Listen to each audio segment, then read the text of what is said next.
Good morning, everyone. Welcome back to the Blind Press YouTube channel and coffee stream number 145.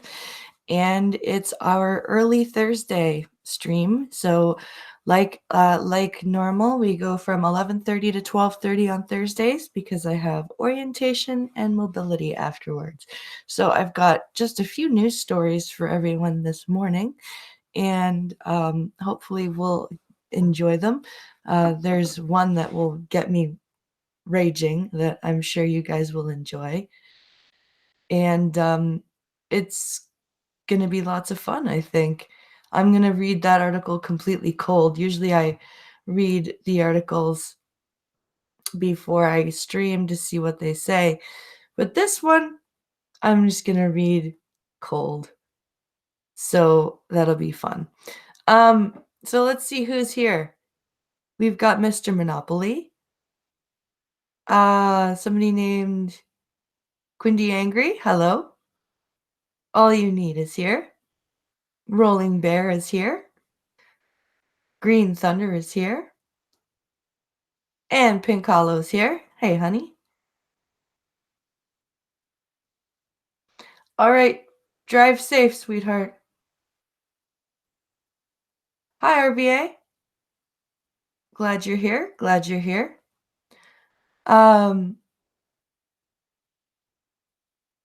Let's see here.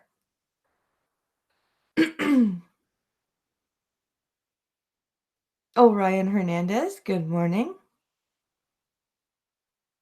I hope everyone is enjoying their morning and having a good day. It's finally starting to warm up here. It's almost, I would say, I think it's almost 60 degrees. Maybe not quite 60, but it's about 13, 14 degrees Fahrenheit, or not Fahrenheit, Celsius here. So it's warming up. 14 degrees Fahrenheit. Yeah, whatever. No, it's super warm. It's 14 degrees Fahrenheit. Jesus Christ, Blind Press. Drink more coffee. Anyway. So let's see here. Let's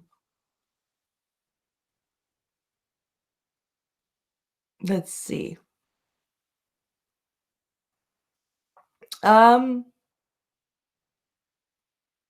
Let's see. Seamus, good morning. Mr. Misanthropic, good morning to you. Now, let's see if I can share my screen today so that we can get to the news properly. Come on. Because yesterday I tried to make my screen full screen before I shared, and it didn't like that. So let's see if I can do this here. Weird.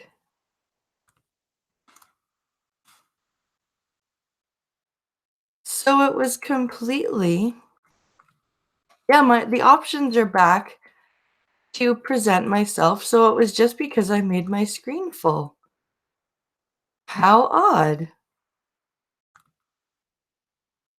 How odd. Okay. So there we go, presenting myself to everyone. That's an interesting thing, that when VoiceOver's working, when VoiceOver's on, and I do, you know how when you go to make a window full screen, it won't let me present. Interesting. Okay, so I'm sorry, guys, I won't be able to full screen here. Hopefully you guys will be okay with what I have here. Okay, so let's go to our tabs.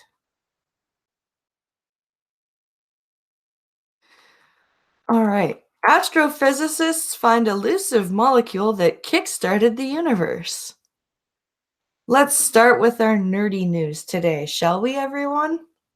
Because it's not a blind press stream if we don't nerd out at some point. I don't understand computers, says Mr. Misanthropic.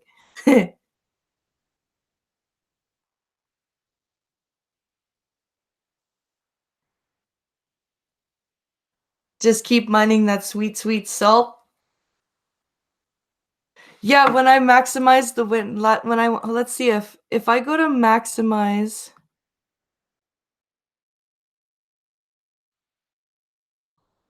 There. Ah, no. No desktop. What the fuck? Why did it do that?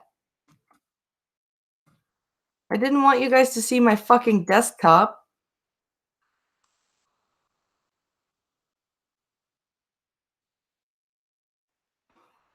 Stupid fucking thing.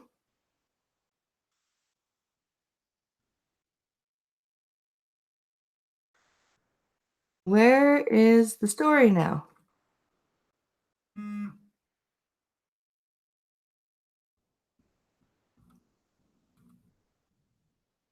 Okay, there's the story. Okay.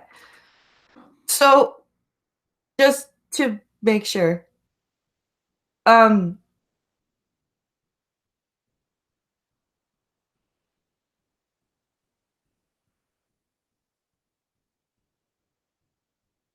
so can you guys not see the story right now?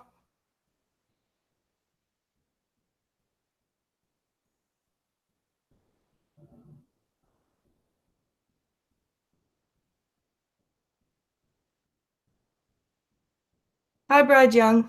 So, yeah, Pink Hollow says it's because of what I said to you the other day. For some reason, Chrome goes invisible on your screen. It's maximized. It's just a clear window. Oh, fuck. Fuck sakes. Okay, then I'm gonna have to do this. Um,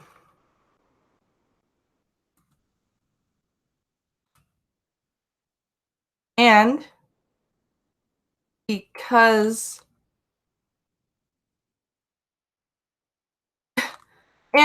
it's maximized, I can't fucking close. I can't go back to my Hangout and stop sharing. Fuck me.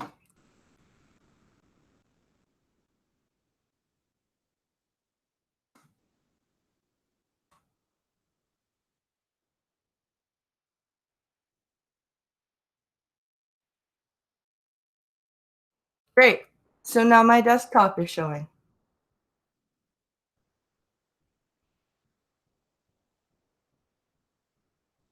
I know, honey. I'm trying to explain to you. I can't get back to my fucking Hangout. I just said that. Because it's maximized. I can't get to the closed windows.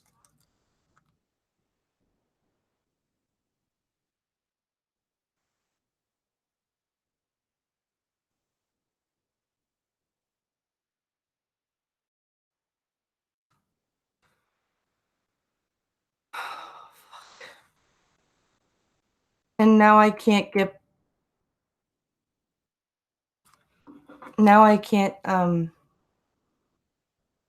yeah.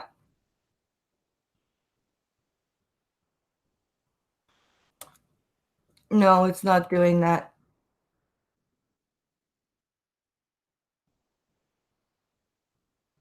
What I'm gonna have to do really quickly.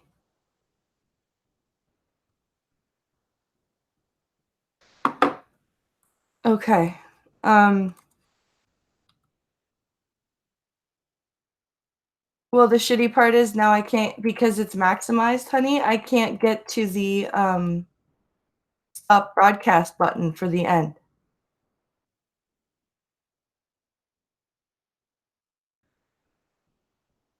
Like, I can't get to my Hangout at all. I have to quit Chrome and then reload Chrome and come back in.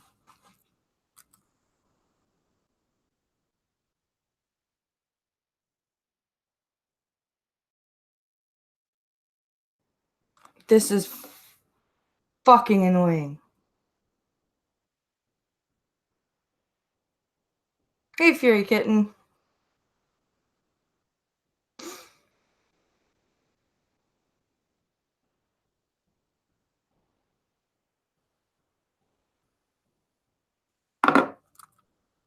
So what I'm going to do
there.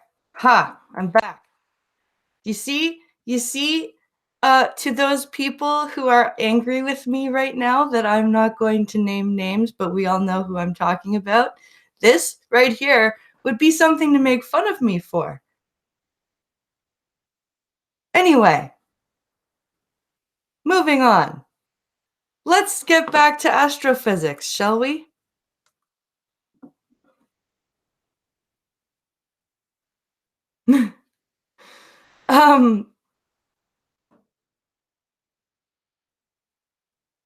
Thank you, Pincalo, for the message.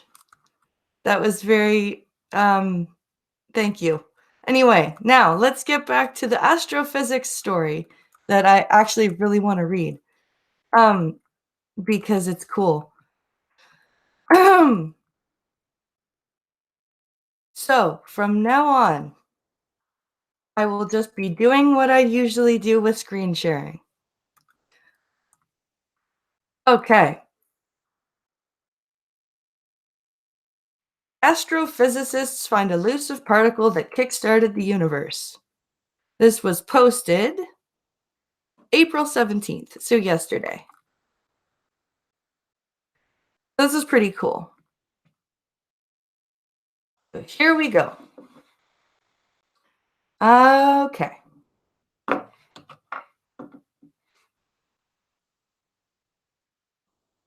I never think about what goes on behind an event horizon without mushrooms. That's awesome.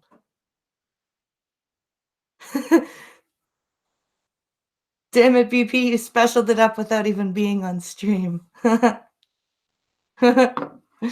They knew it had to exist, but they just couldn't find evidence of it. Now, after decades of searching, astrophysicists have found verification of the first molecule that formed minutes after the Big Bang. Okay, that's cool. The helium hydride ion He+, the scientists detected wasn't the original one created just after the Big Bang, but it has the same molecular structure, helium combined with hydrogen, they theorized formed at the time. So helium hydride, He+. That's what they're calling it, He+. That's pretty cool. Hi, Chadwick. That's okay, dude. Hey, Jack. Shrooms, says Seamus. For the first time, we've detected the same type of molecule in a nearby nebula, said David Neufeld, co-author of Link, the study in the journal Nature, who's a professor and astrophysicist at Johns Hopkins University in Baltimore. This is really cool. So they found He plus in a nearby nebula, I'm guessing. That's really, really cool.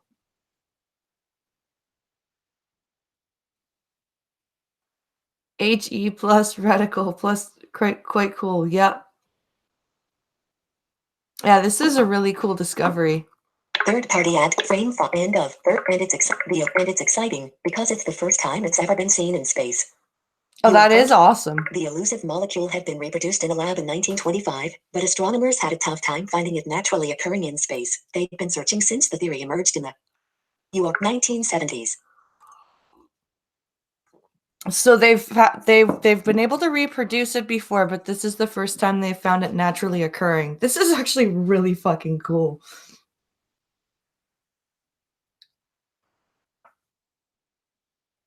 I was never a fan of hallucinogens, but this is super cool.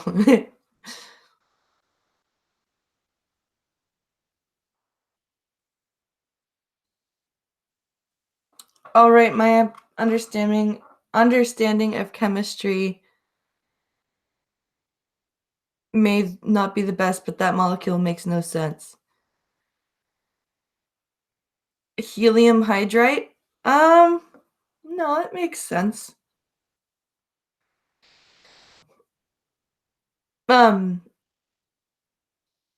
Let's see. Period. They finally found it in NGC 7027, a planetary nebula that lies 3,000 light years from Earth in the constellation Cygnus. It's only 600 years old, but has some of the best conditions where Hepla might be found. You are currently cool. While some stars die in a spectacular explosion called a supernova, others shed their shell of gas and end up becoming extremely small, about the size of a planet, as well as very dense. The cloud of gas around it is called a planetary nebula, and is lit by the diminished star at its center. NGC 7027 is one of the brightest planetary nebulae in our night sky. That's really cool. This is so exciting. Hi, I love Riku. Hi, Rosie. Nerdy news and naughty words. I love it. Yeah, I try to give good titles. Oh, you're not that late. You missed a giant chunk of technical difficulties, trucker. So you're actually just in time. Now, if we could just find dilithium crystals. Yeah, I know, right? Heading level 2, detective work. The Big Bang occurred roughly 13.8 billion years ago, when a single point that was extremely dense and hot rapidly inflated. This is when space and time began. Temperatures cooled and the first atoms formed: helium, hydrogen, and lithium. These elements existed separately, but scientists knew that, in order to create the elements we see today, there had to be a bonding of elements. They theorized that the first would be a joining of helium and hydrogen, but they couldn't find any trace of this anywhere in space. Scientists knew they had to look for it somewhere where conditions mimic the early universe. One of the best candidates was NGC 7027. How the helium hydride ion was found.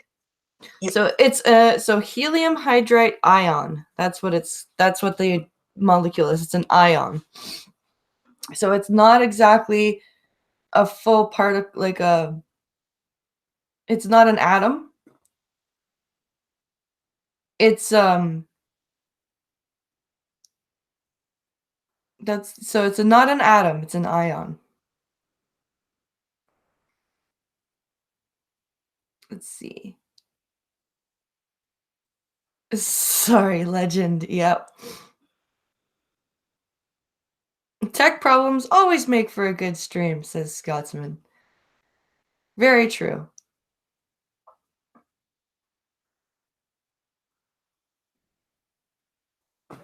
So let's see here. YouTube content group. The universe's first type of molecule is found at last. YouTube. Oh, this is a video. End of. Okay. Looking for Hepla is difficult. It must be done using extremely sensitive equipment and through as little atmosphere as possible, which means ground-based telescopes aren't ideal in the search. You are Fortunately, NASA, in partnership with the German Aerospace Center, has a telescope up for the job, SOFIA, or the Stratospheric Observatory for Infrared Astronomy. The observatory is actually a 2.7-meter telescope on a Boeing 747 SP aircraft. The plane is flown to an altitude of roughly 43,000 feet, about 13 kilometers. A door opens and the telescope is aimed at its target. That's pretty fucking awesome.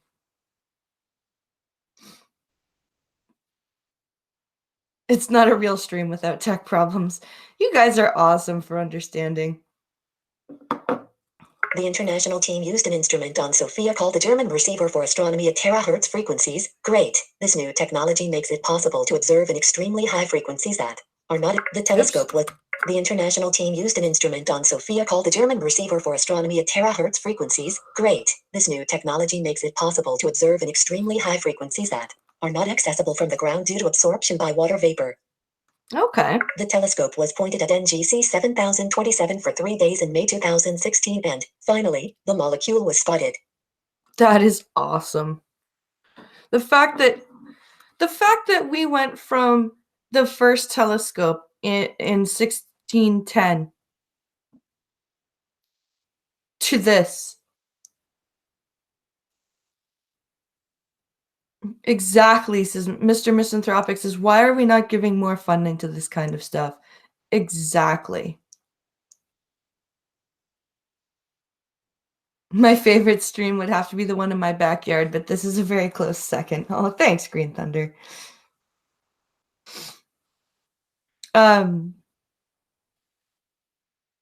We come here for the news, Blind Pressed. Oh. Subatomic particle. Yep. This is so fucking awesome. The fact that human beings have come from just, a tube with some glass in it that we aimed at the planets, in the 1600s, and we could only spot 4 moons, the four biggest moons of Jupiter, to using a telescope in an airplane to look for molecules that are subatomic particles. This is really cool shit. The telescope was pointed at NGC 7027 for 3 days in May 2016 and, finally, the molecule was spotted. Group. The Stratospheric Observatory for Infrared Astronomy, SOFIA, is seen here with its door open. The telescope. It took so long to confirm because the scientists wanted to conduct a thorough analysis to ensure they had indeed found it. We wanted not just to say, we've seen it, but to have a theoretical model that would seek to explain it, said Neufeld. Finding it helped to confirm that astrophysicists' understanding of the universe was correct, but it did have them worried for a bit. You are currently. The driver for the investigation has been to confirm the chemistry in the early universe, said Rolf Gustin, co-author of the paper. The fact that the molecule was not observed for 3 decades in the local universe caused some doubts that our understanding was not right.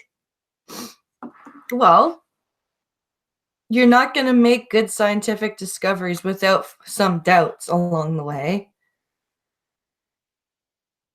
This is really, really, really exciting. Or landed a probe on a comet. All everyone cried about was a bloody shirt. Yeah, I know, right? That was disgusting. That was just sad. Let's see here. Heading level 2. Kicked off the process. Heading level 2. Kicked off the process.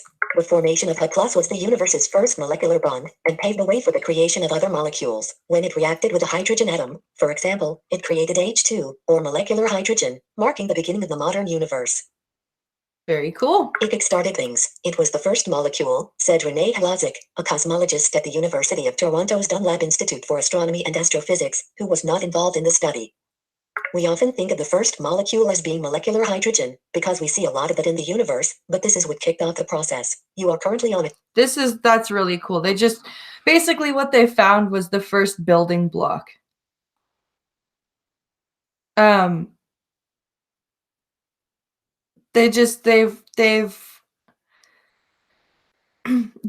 found the first building block of particles in the universe and atoms. This is really cool. List 1 item. Link. End of the list 1 item. This is one step on the whole chain. Hlazic added. You can think of chemistry in the early universe as a cascading Rube Goldberg machine, where you start with one thing and then you start to form the others. The researchers plan to search for more H+, which could exist in the heart of our galaxy, getting us ever closer to understanding how we ended up here. You are currently. It's the first step on a path of increase. increasing complexity that ends up with very complicated things in the universe, like very complicated molecules, like DNA, said Neufeld. Yep. This is the basic building block for everything.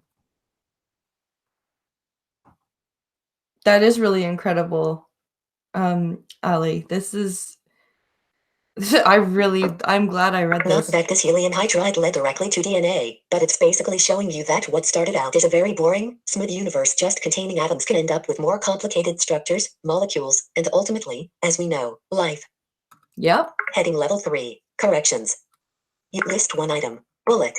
April 18th, 2000. End of the list. Heading Level 2, About the author. Oh, there's no corrections. This is really cool. I'm really glad I found this article because this is really cool. Let's see here. So yeah, that's our nerdy news. So that's really, really interesting stuff. Let's see. Here we go. Here's an interesting here's some Canadian news for us.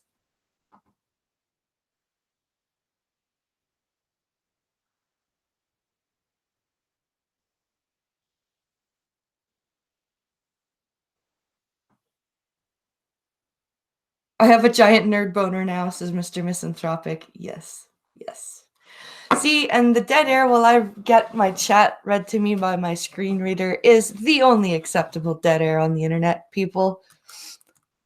Let's see here. Here's an interesting Canadian story, which is going to explain why we are basically setting ourselves up for a guaranteed conservative majority. Federal Environment Minister vows to impose carbon tax on Alberta if Kenney scraps provincial levy. So they're basically going to force the carbon tax.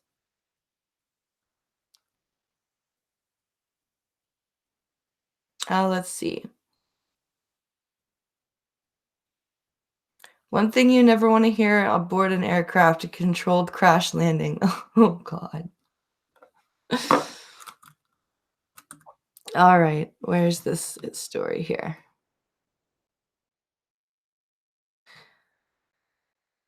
So, let's see.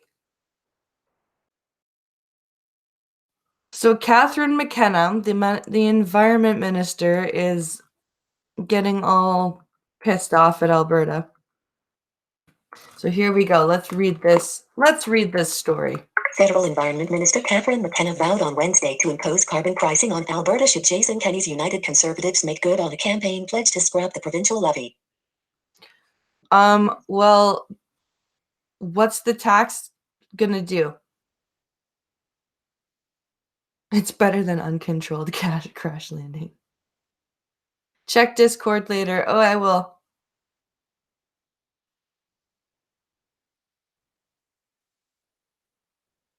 Isn't a near miss a bad thing? That would indicate a successful hit. Ha! Straight out of George Carlin. I don't want to speculate on what's going to happen, but we've been clear that it should not be free to pollute anywhere in the country, and we have a backstop should provinces not have a price on pollution, Ms. McKenna said in a telephone interview from Vancouver. It should not be free to pollute anywhere in the country. Fucking driving is... Like, I love how they're treating people like they're criminals for driving a car. Like, we have litter laws. We have all sorts of laws in place to make sure that we don't pollute. But to treat drivers like they're criminals...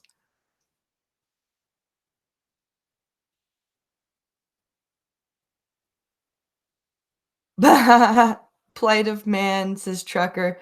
We can see a subatomic particle from a commercial-sized aircraft,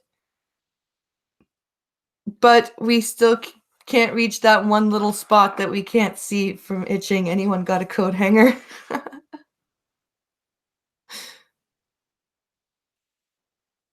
I'm going to do a response video to that damn climate change ad I see keep popping up on YouTube. You should, Pink Hollow. Ali says the carbon tax thing gets under my skin. Yeah, it's ridiculous. Like, this is basically treating drivers of cars like they're criminals because they're driving a car. And you're, oh, you dirty, dirty car drivers. Bleh. What's that? You can't afford a hybrid because you're a low-income family. Bleh. What's that? You can't afford the carbon tax because you're a low-income family or you're a small business owner? Fuck you. No one cares.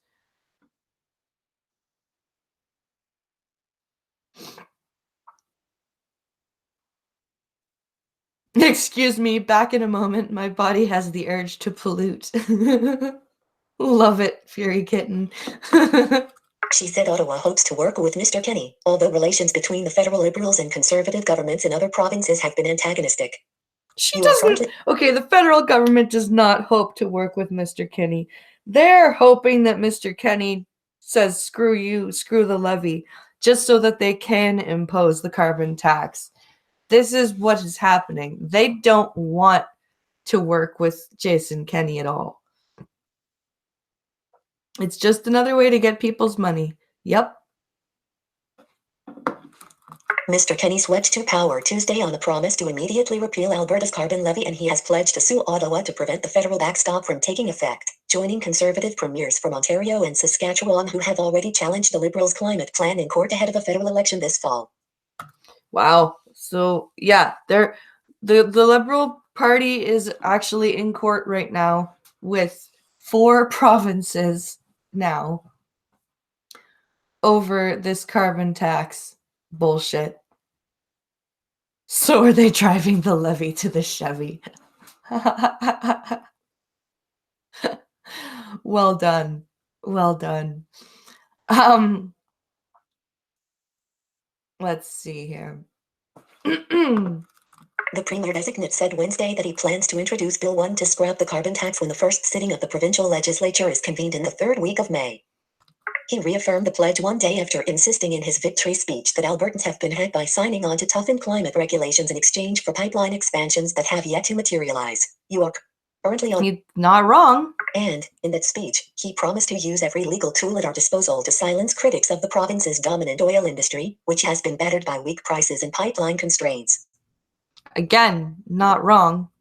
Like Skep Talk and I were saying yesterday, Jason Kenney has periods of lucidity, and then he has periods of, saying things that make you go, what in the fuck are you talking about? Let's see. From what I've seen in reports, the max I would trust is humans do about 30% of the climate change gas issues. Yeah.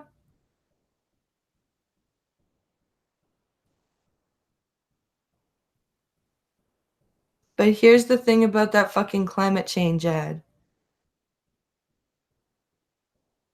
They talk about the fucking oil and coal industry in Alberta as if it were a good thing.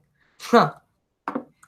The rhetoric comes at a time a growing number of investors and some of the world's largest energy firms have shunned Alberta's bitumen deposits in favor of oil projects that emit less carbon while still returning money to investors.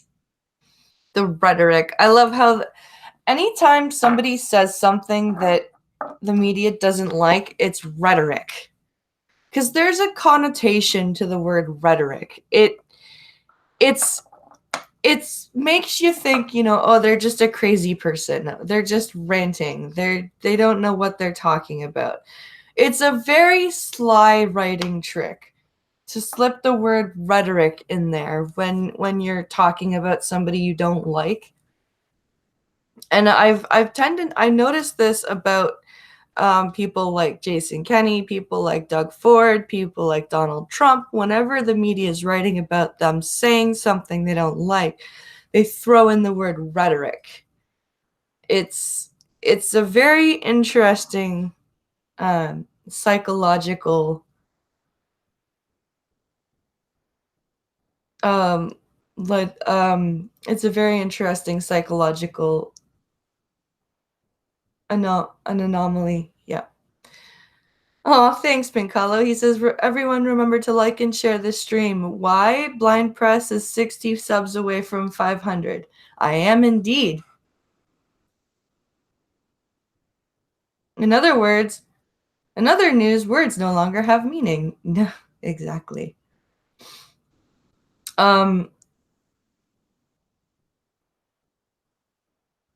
California, home of the Eco Warriors. And also Aliso Canyon Gas Leak. Oh, Jesus, yeah. But yeah, guys, if you could like and share the stream with your friends and help me get up to 500 subs. I am only 60 away. So that would be awesome. It looks like I just might hit my 500 sub goal for my birthday at the end of July. So, yeah. Canada's largest oil companies face mounting pressure from pension funds and other large investors who view the sector as off limits for environmental, social, and governance (ESG) reasons. The concerns encompass everything from carbon disclosure to Indigenous relations and are playing a bigger role in how and where investors allocate money. You are currently on a text element. So, oil industry bad. Is that what you're saying here? It's social or oil industry bad. Yeah, okay. Maybe just ban Kali. And the facts don't matter. Nope, the facts don't matter. Indeed, Mr. Kenney could further unsettle international investors, who are increasingly concerned about such risks in their portfolios, said Jeremy McCree, a financial analyst at investment dealer Raymond James Limited in Calgary. Story continues to Grace, still, the lobby, he'll probably be a louder advocate for the industry, but needs to be careful in terms of unintended consequences related to rising ESG concerns around the world, he said. All right. So he needs to be careful not to hurt the Enviro's feelings. Is that what they're saying here? Still, the lobby group representing the industry's largest companies cheered the more antagonistic approach and rejected the notion that investors would block at weakened regulations. Link. Ottawa set its mid-June deadline to decide on link. Opinion. Jason Kemp. He said this week, anyone that wants to take a shot that's not founded at our industry will be held accountable. Tim McMillan, president of the Canadian Association of Petroleum Producers, CAP, told reporters on Wednesday. He said the industry had made strides in improving its environmental performance and noted Mr. Kenney plans to retain a carbon levy on large emitters, as long as it is driving emissions reductions and enabling investment in Alberta. I think that we're going in the right direction and I think that will be well received by investors, he said. You are currently on. Now, are there parts of the oil industry that are no good, like fracking and stuff like that? Yeah. But why doesn't anyone talk about how much China pollutes our world? Where is their tax? See, this was Pincalo's point the other day, is Canada is such a small population that our efforts really aren't going to make much of a difference. And it's really arrogant for us to go, oh, well, if other countries see Canada doing it, then they'll follow suit. I don't understand how that I don't get that arrogance. I don't understand the hubris behind that way of thinking. It just boggles my mind.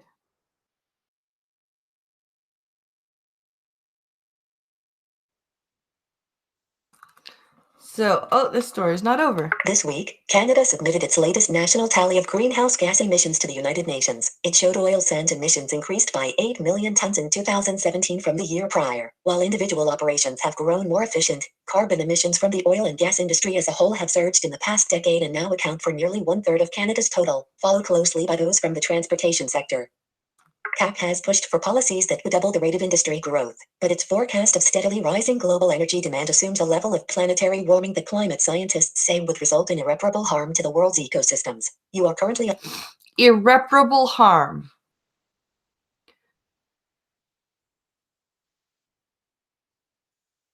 Canada is an anomaly as your hydropower output is huge in comparison. Why did the US and Canada have to do it at all? I don't know. But oh, hi, Zombie Teddy. What I don't understand is how they can say irreparable damage. Do they? If you go and you do any sort of layman's research on the past climate cycles of our planet, on the past geological cycles of our planet, on the past even astronomical and cosmological impacts on our planet, you will see that there has been a lot of catastrophes and disasters that the planet has not only survived but just adapted to. I don't understand how we can possibly think that we could cause irreparable damage. Am I saying that we should not take care of the place that we live? No. Am I saying that we're going a little bit crazy? Yes.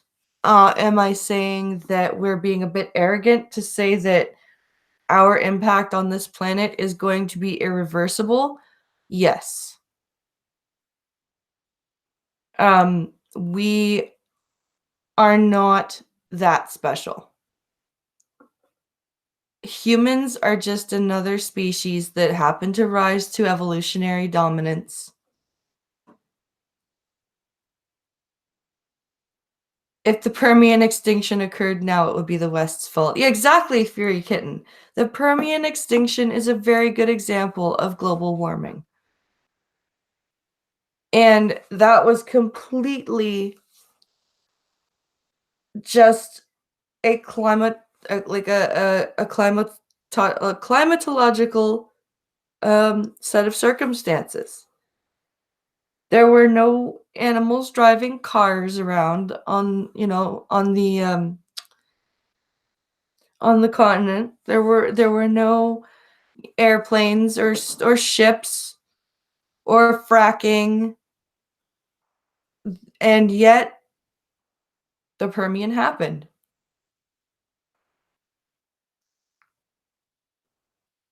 The world will be around long after humans die out, says Scotsman. Yes, yes, it will.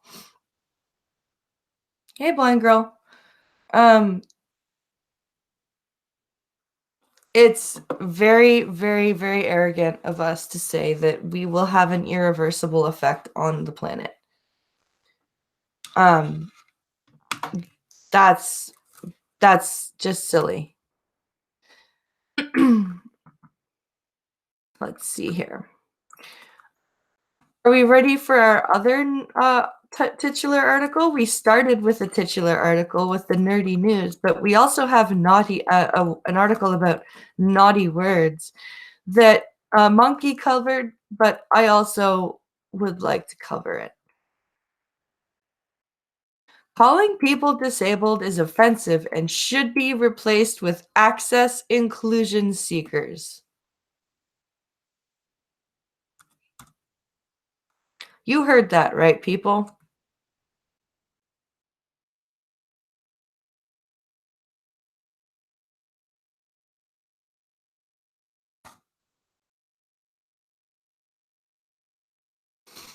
Okay, why are you not opening for me there, article? There we go.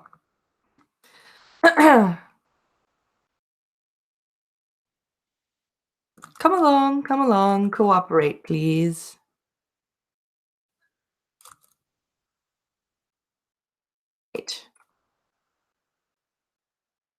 The D word will be offensive as the N word. The term disabled is insulting and should be replaced by access inclusion seekers, according to new council plan.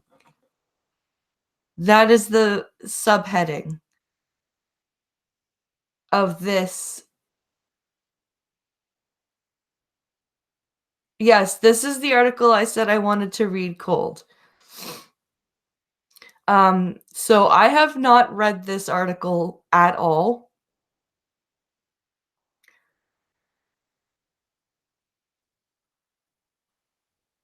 Global warming is good. Melts snowflakes. A new ice age is better means more hockey. I like the way you think, Rolling Bear. Let's see. How about handy capable? Oh, I fucking hate that word. The only D word I hate is Democrats. This is Zombie Teddy. That's funny. Okay. Let's read this ridiculous thesis, shall we?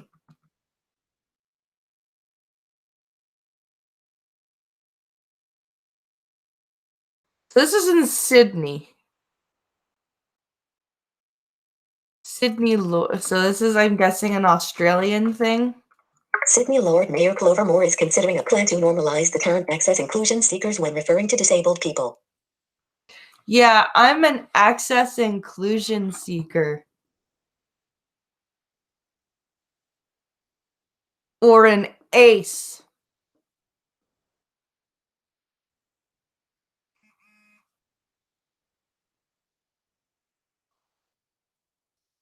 You're not blind.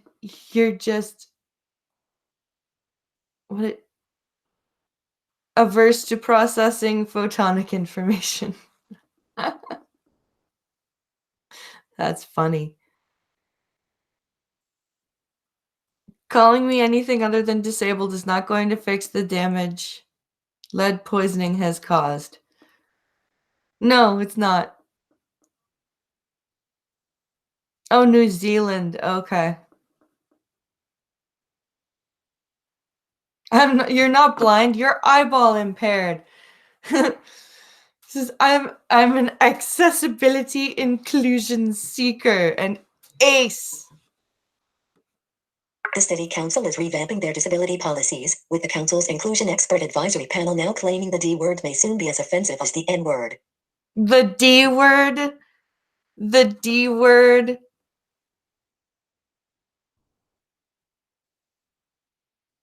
Access inclusion seekers. That's it. I'm taking a jackhammer to every wheelchair ramp I see, says Pumpkin Trucker. The other bad D word is demonetized. That's actually worse than Democrats. Mr. Misanthropic, I'd be willing to agree with you. That is a good bet. That's a very good bet.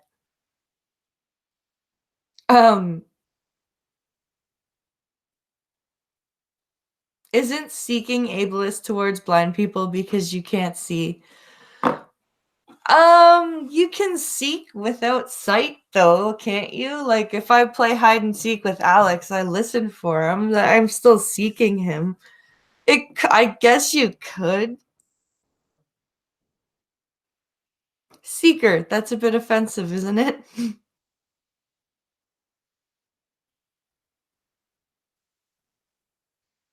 50 more years, we're going to be living that movie, Idiocracy.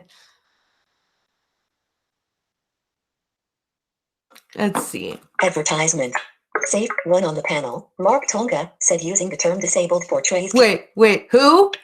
One on the panel. Mark Tonga said. Let's Oh, window calling links. Windows words. One on the panel. Mark Tonga. Your current navigation word Windows calling misspelled. Links. Miss window words.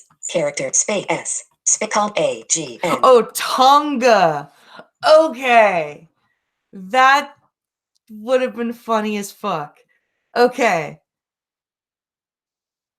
Anyway. Hi, irate prostate. I guess Kyle can be found that way. Yes. I can seek Kyle with my hearing. Hey,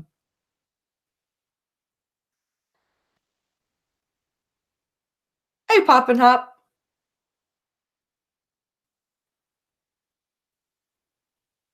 Um Aren't all these big words discriminatory to little people? or to illiterate people. Sorry, my screen reader fucked up. Yes, they are. Yes, Tonga saw. See, Mr. Monopoly got it.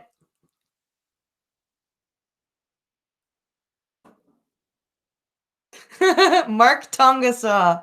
Yep.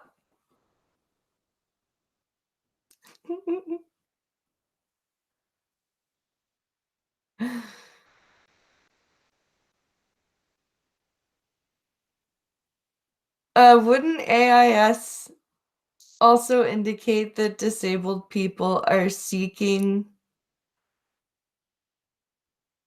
are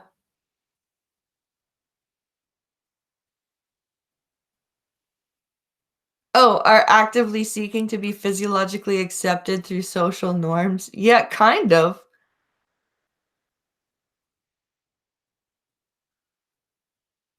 Unfortunately, I didn't get a lap dance at Starbucks this morning either. Is Tonga a wrestler? All the wheelchair jokes must have really got to Tonga saw. Oh, what the fuck did I do? Oh, this is funny as fuck. Okay, anyway, let's read what Mark Tonga had to say. One on the panel, Mark Tonga, said using the term disabled portrays people as having less capacity and less ability. You are correct. Because when you are disabled, you do have less ability. I do not have the ability to see. I'm sorry. That's just the truth. I have the disability of lack of sight. That is just how that fucking works. No, it's just funny to. That's just why it's funny to laugh at. I bet Mark Tonga would turn up for a fight. Oh, Jesus.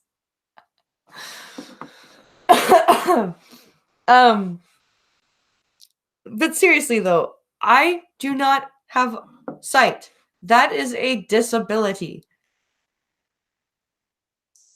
This is, oh my god. Link. The Daily Telegraph. Link. The Daily Telegraph reports. /12. Sydney Lord Mayor Clover Moore is considering a plan to normalize. Disability is a subliminal pejorative for many. It's negative. Perhaps sooner than you think. The D word will be as offensive as the N word is now, he said.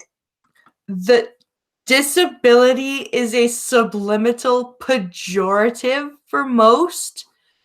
Who the fuck do you think you're speaking for, you crazy asshole?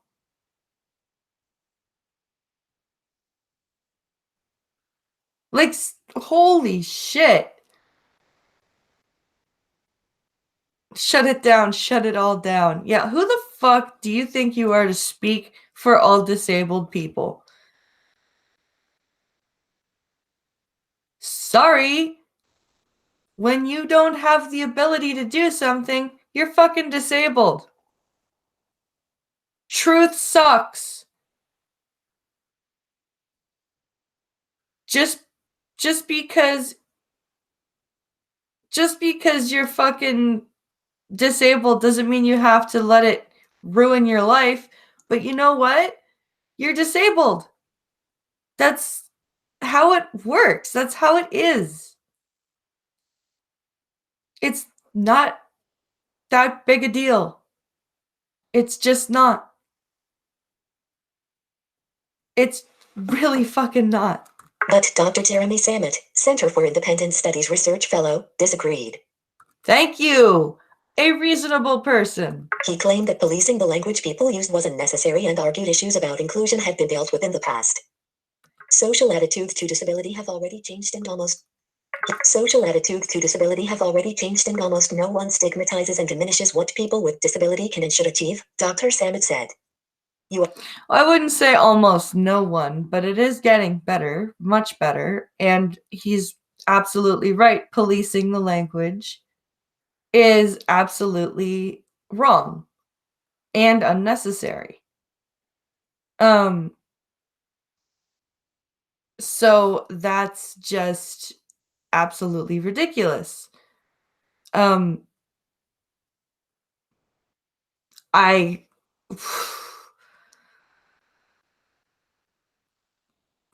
I'm kind of flabbergasted.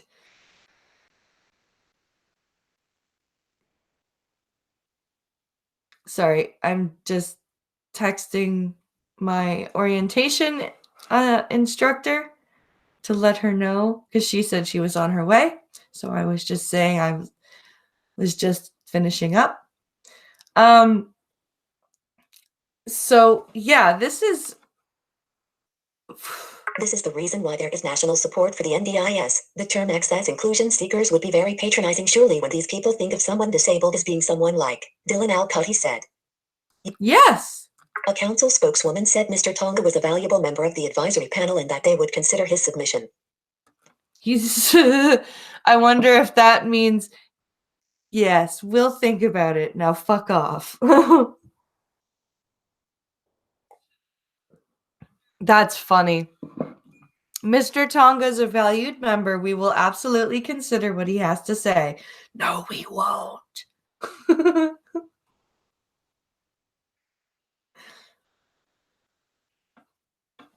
I'm disabled, but you don't see me crying about it, says Straight Sith Male. Yeah. This shit had to be written by a socialist. That's funny.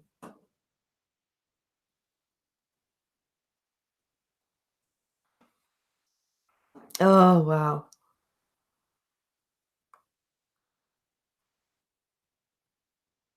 IBS? What about IBS?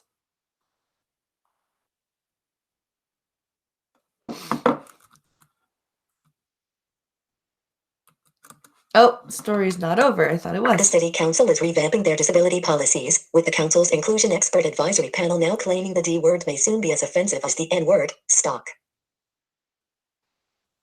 All right. See more top stories that's from the end of the story. Okay. So guys, those were the few stories I had for you, because I do need to end and get my self ready for my orientation lesson. She will be here in about 2 minutes. But I want to guarantee changing the words means I can stand up unassisted. That's fucking awesome. That's awesome, Rolling Bear.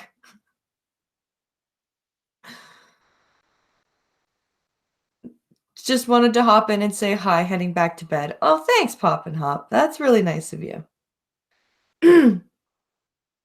Later, Pop and Hop. When the word is N word is 4 bits, the D word is the N word is 4 bits, the D word is 16 bits. That's privilege. That's funny.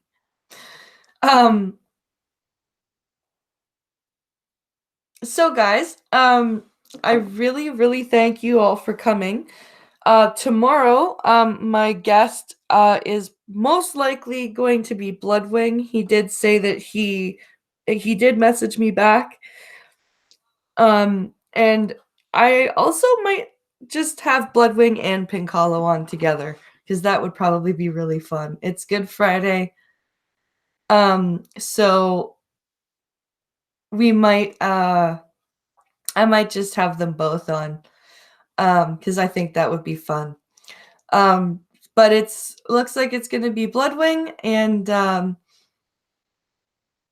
if my mother will take both the boys, then Pink Hollow will join us as well, which will be fun. Thank you so much, everyone, for coming. Have a great day. Thank you, Zombie Teddy. Thank you, Richo. Thank you, everyone. Uh,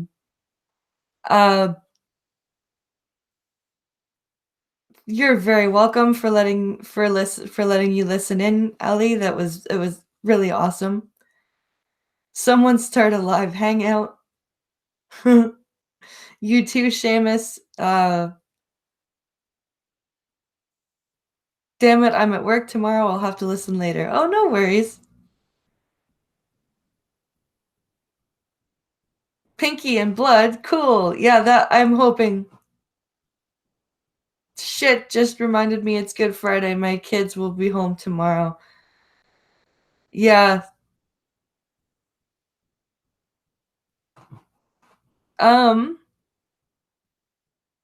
I will see.